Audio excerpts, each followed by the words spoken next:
Good afternoon. My name is Sandy Couch. I'm on the ballot for the Pleasantville School Board. I'm candidate number 1. Please come out and vote November 4th. Carla Thomas, running on the ballot for the Pleasantville School Board on November the 4th. My position on the ballot is number 2.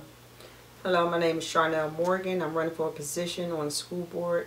My position on the ballot is number 3. I'm running for the Board of Education because I feel that children need all the help that they can get. And I was at a Board of Education meeting one night and they talked about everything except children and education. And I've been angry since that night.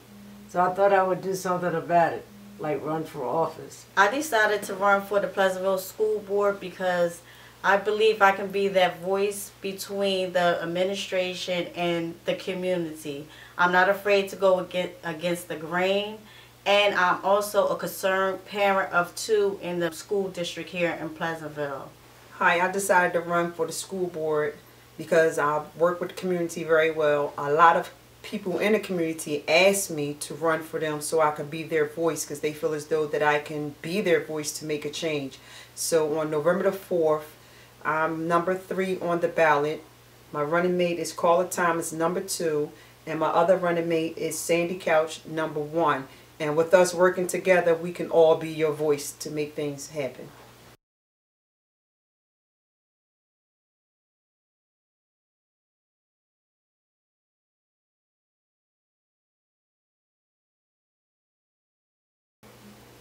I believe it will help because at their age, the students are eager to learn because they're so young.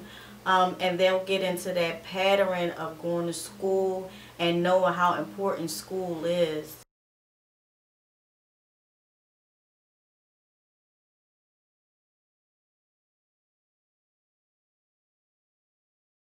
I agree with that because a lot of times when they fall behind in that young age, they don't make it to 12th grade.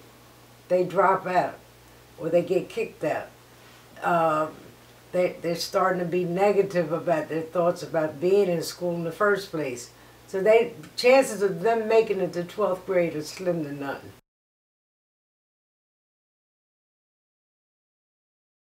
In order to do well on a test, you have to learn what you need to learn in a class. So my thing is it should be more focused on learning everything instead of just the pressure on the child as far as, okay, Friday's test time, and then they just worrying about test.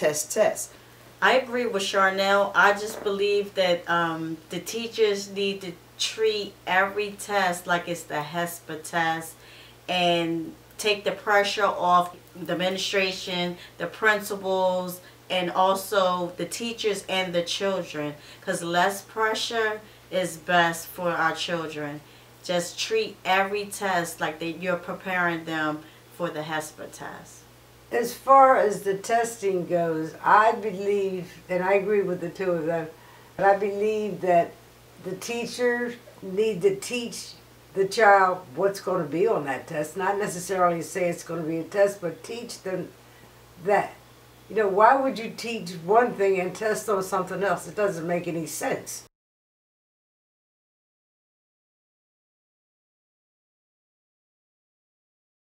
Well, I think one thing is the changing of the board. Because this particular board and a lot of the people on the board and involved with the board have been there through all this change, and all these changes are not helping the children. They're not helping the children whatsoever. There's too much animosity going on. That should not be. The main focus should be on how to educate the children. You don't have to get along with the board members or the superintendent after the meetings. You don't have to get along with them and be friendly with them, but work together for the primary concern, which is the children. I believe the elected board now need to know their role, and once they know their role, I believe they need to stay in their lane. Because right now, as everyone can see, that it's not about the children, it's about their personal issues, The personal issues are shown on TV. It's shown when you go to the meetings, and it's not right for our children. I believe that the main focus here needs to be about the children of Pleasantville. I can't even count how many different superintendents that we have, so we don't have no stability. And I agree with Carla and Sandy, as well as saying that it's so many of the same board members that's there, and we still having these same problems. So you know how they say when you go to point the finger, it's 3 pointing back at you. So that basically say that it can't always be the superintendent if we have the same board members and keep coming up with these same problems. We need to build a relationship with the superintendent, and people need to realize that the superintendent is basically almost the head, so you have to have some form of respect. And as long as everyone respect each other and keep in mind that the children are our first priority. A lot of people, meaning the teachers and superintendents, everybody's getting paid because of these children. So therefore, we need to put whatever personal feelings that everyone have aside, leave that to the side. Let's deal with the children, building a better and stronger relationship with the superintendent as well as the staff members.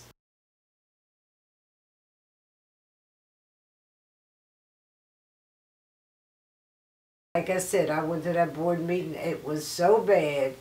I thought there was a fight going to break out amongst the board members. It was terrible. And it got to, it went almost through to the audience that it had me afraid to walk out to my car because I was by myself. It was scary.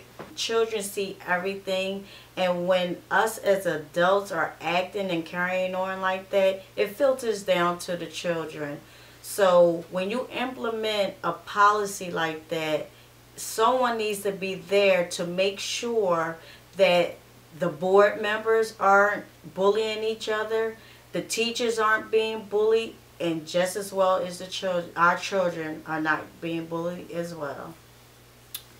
I believe the bullying starts from the head, meaning the top, starting from board members bullying and disrespecting superintendents where the relationship is terrible, and then it goes outside of the board to the public because it's being televised, as well as the teachers and students seeing how these board members and the superintendent is not getting along. So the policy and the procedure needs to start from the head. My reasoning for wanting to be on the Pleasantville Board of Education is number one, the kids. Number two, the kids. And number three, the kids. And I will work with the principal, the superintendent, the teachers, and anybody else who has the same interest that I do. My main priority is to make sure that our children get a quality education. I promise to work with the board and the administration and make sure that I will be the voice between the administration and the residents of Pleasantville. I believe with me, number 3 on the ballot, 2, Carla on the ballot, 1, Sandy on the ballot, our main focus and objective are the children. And the second reason why I'm running is because I do a lot in our community for the children. I have helped so many children, and it's a lot of parents coming to me to ask me to please help them when it comes to the school board because they said that it's out of control. So I can't promise to make any kind of changes besides with 1, 2, and 3. We can be your voice, and we will disclose all information if things is not going the way it should go for the children. It's easy as 1, 2, 3. There comes a time when we heed a certain call, when the world must come together as one.